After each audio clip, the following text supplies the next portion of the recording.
Hadits Sahih Al-Bukhari 39, dari Al-Baro bin Azib bahwa Nabi saat pertama kali datang di Madinah, singgah pada kakek-kakeknya Azib, atau paman-pamannya dari kaum Ansor, dan saat itu beliau sholat menghadap Baitul Maqdis, selama 16 bulan atau 17 bulan, dan beliau sangat senang sekali kalau sholat menghadap Baitullah, Ka'bah. Sholat yang dilakukan beliau pertama kali menghadap Ka'bah itu adalah sholat Asyar dan orang-orang juga ikut sholat bersama beliau. Pada suatu hari sahabat yang ikut sholat bersama Nabi pergi melewati orang-orang di masjid lain saat mereka sedang ruku.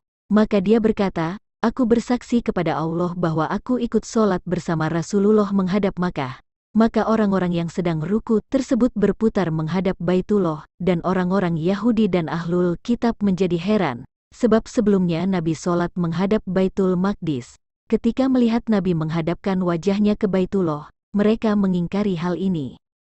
Berkata Zuhair, telah menceritakan kepada kami Abu Ishaq, dari Al-Baro, dalam hadisnya ini menerangkan tentang hukum seseorang yang meninggal dunia pada saat arah kiblat belum dialihkan, dan juga banyak orang-orang yang terbunuh pada masa itu. Kami tidak tahu apa yang harus kami sikapi tentang mereka, hingga akhirnya Allah Ta'ala menurunkan firman-Nya, dan Allah tidaklah akan menyia-nyiakan iman kalian. Quran Surat Al-Baqarah ayat 143. Hadits Sahih Al-Bukhari 40, dari Abu Hurairah, Rasulullah bersabda, apabila seorang dari kalian memperbaiki keislamannya, maka dari setiap kebaikan akan ditulis baginya 10 kebaikan yang serupa, hingga 700 tingkatan, dan setiap satu kejelekan yang dikerjakan, akan ditulis 1 kejelekan saja yang serupa dengannya. Hadits Sahih Al-Bukhari 41, dari Aisyah bahwa Nabi mendatanginya, dan bersamanya ada seorang wanita lain. Lalu Nabi bertanya, siapa ini? Aisyah menjawab, si Fulanah. Lalu diceritakan tentang sholatnya.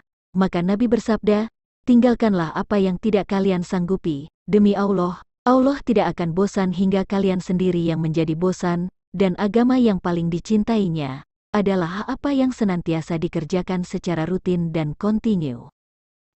Hadits Sahih Al-Bukhari 42, dari Anas, Nabi bersabda, akan dikeluarkan dari neraka siapa yang mengatakan tidak ada ilah kecuali Allah, dan dalam hatinya ada kebaikan sebesar jemaut, dan akan dikeluarkan dari neraka siapa yang mengatakan tidak ada ilah kecuali Allah, dan dalam hatinya ada kebaikan sebesar biji gandum, dan akan dikeluarkan dari neraka siapa yang mengatakan tidak ada ilah kecuali Allah, dan dalam hatinya ada kebaikan sebesar biji sawi.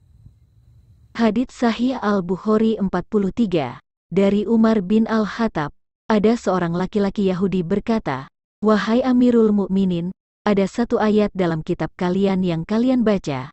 Seandainya ayat itu diturunkan kepada kami kaum Yahudi, tentulah kami jadikan hari diturunkannya ayat itu sebagai hari raya Id. Maka Umar bin Al-Khattab berkata, ayat apakah itu? Orang Yahudi itu berkata, pada hari ini telah kusempurnakan untuk kalian agama kalian, dan telah kucukupkan kepada kalian nikmatku, dan telah kuridui Islam, itu jadi agama bagi kalian. Quran Surat Al-Maidah ayat 3. Maka Umar bin Al-Khattab menjawab, kami tahu hari tersebut dan di mana tempat diturunkannya ayat tersebut kepada Nabi, yaitu pada hari Jumat, ketika beliau berada di Arafah.